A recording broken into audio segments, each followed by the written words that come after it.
Welcome to Noah's narrative where everything feels real and something hides deeper. The morning he thought she was sleeping. The bedroom was still dark when Naomi Calloway opened her eyes.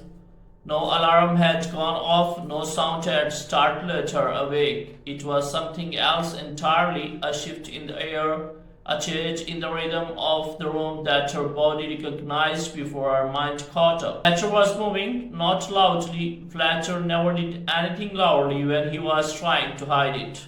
He moved the way guilty people always move, slowly, carefully, with a kind of deliberate silence that is louder than noise. Naomi could hear the soft drag of the fabric, the careful click of the buckle, the controlled exhale of a man trying not to be noticed. She did not turn over, she did not speak. She simply lay still, one hand resting flat against the cool side of the mattress where he had already been and gone, and she listened. Her breathing stayed even, her face stayed calm. From the outside, anyone watching would have believed she was still deep in sleep, but Naomi's mind was completely awake, tracing every sound he made the way a person traces a map they have studied many times before. The closet door rolled softly on its track. The zip of the bag followed, low and careful. Then the particular grunt Fletcher always made when lifting something heavy. His old navy suitcase, the large one, the one he only used for long trips, not a weekend bag, not a carry-on, the large one. Naomi's jaw tightened almost imperceptibly. Naomi's jaw tightened almost imperceptibly, just a fraction, just enough to feel but not enough to show. She had suspected his moment was coming. She had suspected this moment was coming. She had watched the signs accumulate over weeks like rain collecting in a low place, quiet at first, then impossible to ignore. The bedroom door opened without a creak. Fletcher had oiled those hinges 3 weeks ago. At the time he told her it was because the sound annoyed him. Now she understood the real reason. He was always preparing. She listened to his footsteps move down the hallway, measured, deliberate, careful not to wake her. Then the soft, hollow sound of the front door pulling shut behind him. Not slammed, not rushed, just closed with the practiced control of the man who believed he had thought of everything.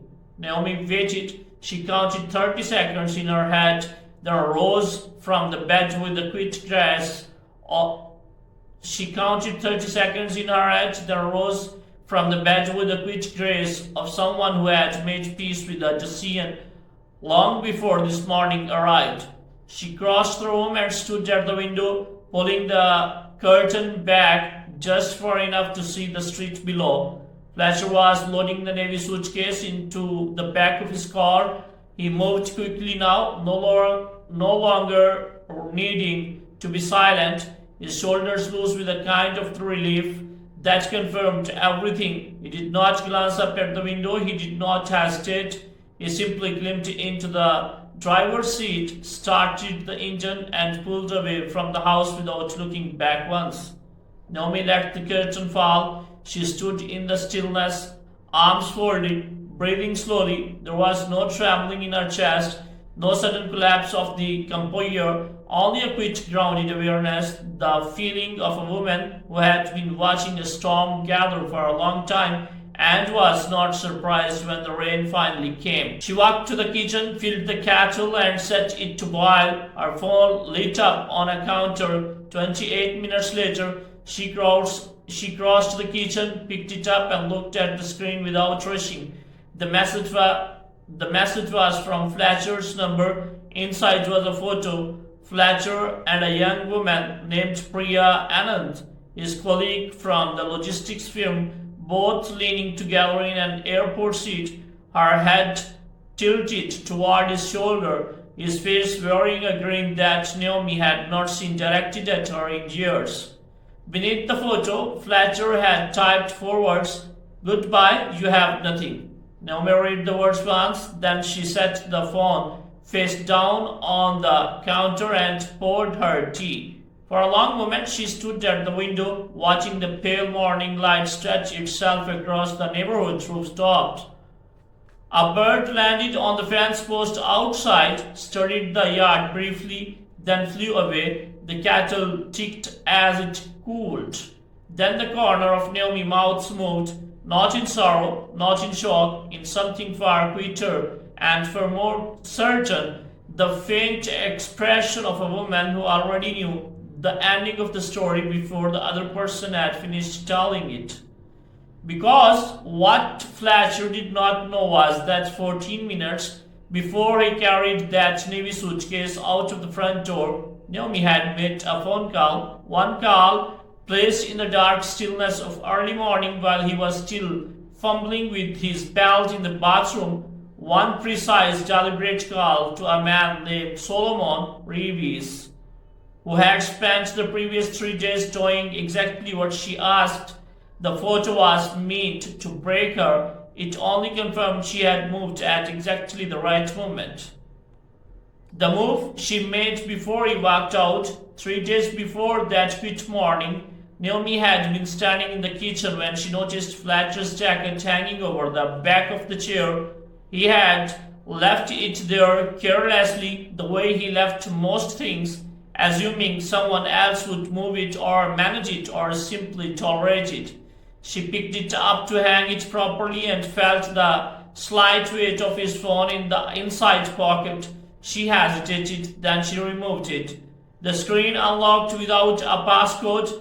Fletcher had never bothered to set one. He operated in life with the unchecked confidence of a man who assumed no one around him was paying close enough attention. He was wrong.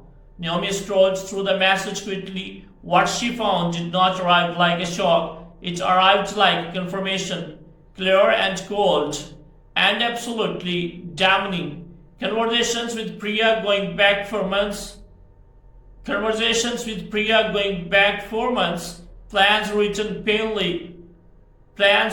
plainly between them. Conversations about accounts, about the business, about Naomi herself written in the flat. Dismissive language of two people who believed they were untouchable. Fletcher had written, she has no idea how any of this works.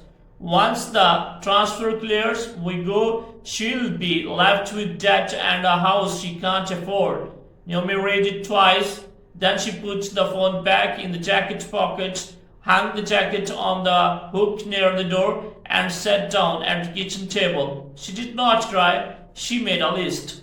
The next morning she drove to the office of a Solomon Reeves, a compact building 2 streets back from the main road, the kind of the place that looked unremarkable from the outside but had decades of the financial knowledge and quiet, meticulous work within. Solomon had handled the accounts of Calloway Home Goods for 11 years. He had watched the company grow from a small operation into something genuinely valuable. He had also watched Fletcher gradually take more credit for that growth than he deserved. When Naomi walked in and placed Fletcher's phone on his desk, open to the messages, Solomon read every word without interrupting her. When he finished, he leaned back in his chair and looked at her steadily. How long you have known something was wrong? He asked. Weeks, she said, but this is the first time I have seen it written down. Solomon nodded slowly. And what do you want to do? Everything legal, she said, everything clean, everything that protects the business and leaves him responsible for what he took. Solomon pulled a folder from his drawer. Without another word, they worked for the better part of 2 days. Solomon pulling records, Naomi reviewing documents, both of them piecing together a financial picture that told a story Fletcher had tried very hard to keep buried.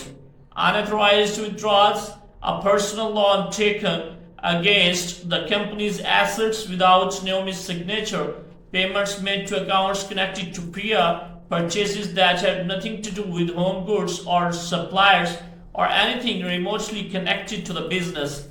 The more they uncovered, the calmer Naomi became. By the time they reached the transfer documents, her hand was steady. Sloman walked her through each page carefully, explaining every clause, every protection, every legal boundary. Once she signed, her name and site printed on the document as sole owner of Calloway Home Goods. Something inside her did not celebrate. It simply settled the way a key fits into a lock it was always meant to open. Sloman notarized the final page and looked at her with something close to admiration. He has no idea, does he? He said. No, Naomi answered simply. He never thought I was paying attention. The following morning, she called their largest retail partner, a man named Clifton Marsh, who ran a regional furniture chain and had been growing quickly, frustrated with Fletcher's broken promises and last-minute cancellations. She introduced herself as the new sole owner and told him plainly that the company was under new management, her management effective immediately. Clifton was quiet for a moment, then he said honestly, Naomi, this is the best news I have had all month. Fletcher was burning that bridge one phone call at a time. She thanked him and confirmed their next scheduled meeting. When she set the phone down, the house was completely quiet. Outside, autumn light pressed gently against the windows. Somewhere in the distance, a car moved slowly down the street. Naomi stood in the room that had once felt like Fletcher's domain, the office, the business, the future, and she felt none of the shrinking she used to feel inside it. She felt like she belonged there because she always had. The world he left behind closed without him. The airport in Meaux was bright and busy and completely indifferent to Fletcher's collapse, unraveling. The world he left behind closed without him. The world he left behind closed without him. The airport in Meaux was bright and busy and completely indifferent to Fletcher. Collapse, unraveling. He stood at the booking counter with his jaw tight and his card held forward for the third time, watching the agent's expression remain professionally neutral while the transaction failed again. The police terminal hummed with the sounds of travelers moving easily through their days, families laughing, couples walking hand in hand, strangers rolling luggage without a care. Fletcher stood completely still in the middle of all of it, the blood slowly draining from his face. Declined. He tried every card he owned, the personal one, the business card, the secondary account, the emergency line of credit he had opened 6 months ago and never mentioned to Naomi. Every single one returned the same results. He called the bank, then again, then a third time. Automated responses only. No live agent available. All accounts flagged. Verification required in person at a home branch. His home branch was in Oregon. He called Sloman Reeves.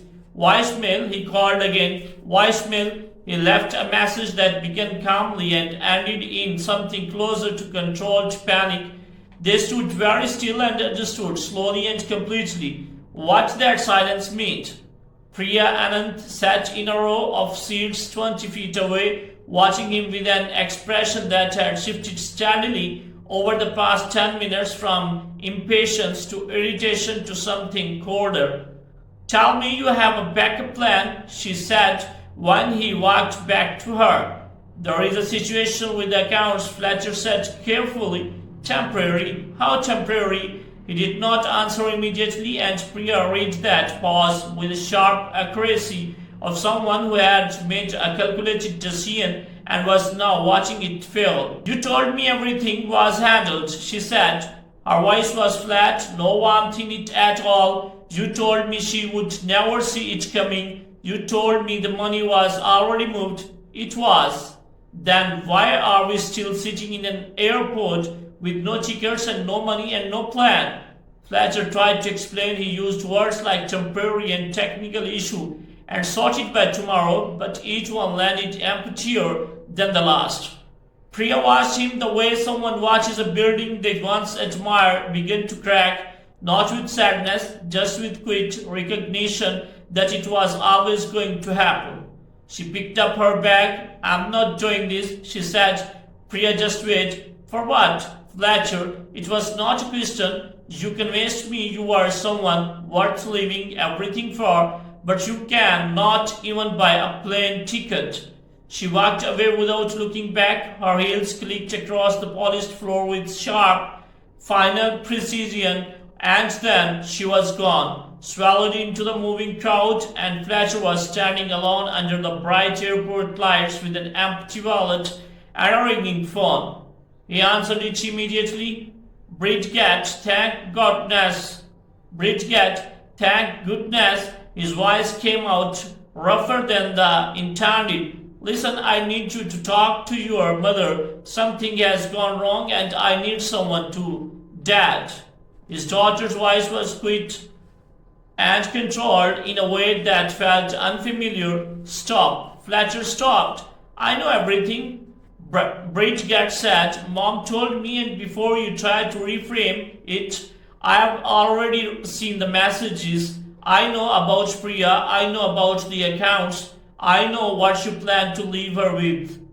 The silence between them stretched long and heavy. "Bridget, I can explain." "There is nothing to explain," she said, and her voice did not waver. "You made your choice. You chose to betray this family and lie to everyone who trusted you. That is not something I can fix for you, and I am not going to try. I'm your father. I know who you are," Bridget said quickly. "That's exactly why I'm saying this." The line went silent. She had ended the call. Fletcher sat down on a hard plastic airport seat and stared at the floor. Around him, the terminal continued its easy. Fletcher sat down on a hard plastic airport seat and stared at the floor. Around him, the terminal continued its easy, indifferent rhythm, announcements overhead, rolling bags, laughter from a family passing nearby. None of it touched him. He sat inside the wreckage of everything he had engineered: the betrayal, the financial schemes, the carefully constructed escape, and he felt the full, suffocating weight of a plan that had collapsed entirely under its own dishonesty. Back in Portland, Naomi did not know the exact details of that moment. She did not need to. She was sitting in her armchair near the window, a warm cup of tea between her hands, the room around her clean and quiet, the finally, genuinely hers. Bridget had come over earlier and they had worked side by side through the house, clearing shelves, removing things that no longer belonged there, filling the space with the easy, honest conversation of two people who no longer had anything to hide from each other. Before Bridget left, she hugged her mother long and tight. "You are going to be fine," she said. "More than fine." "I know," Naomi said, and she meant it completely. Now she sat alone in the gentle evening stillness, watching streetlights come on one by one outside the window. The neighborhood settled into its quiet nighttime rhythm, a dog barking softly somewhere, a car moving slowly past, rain beginning to tap lightly against the glass. Naomi sipped her tea and breathed, fully and freely, the way she had not breathed in a very long time. She was not waiting for an apology. She was not waiting for an apology. She was not hoping for a call. She was not imagining what Fletcher was going through or measuring her peace against his consequences. She was simply present in her home, in her life, in the beginning of something that belonged entirely to her. The photo he sent was meant to be the last word, but the last word, it turned out, was never his to give. Thank you.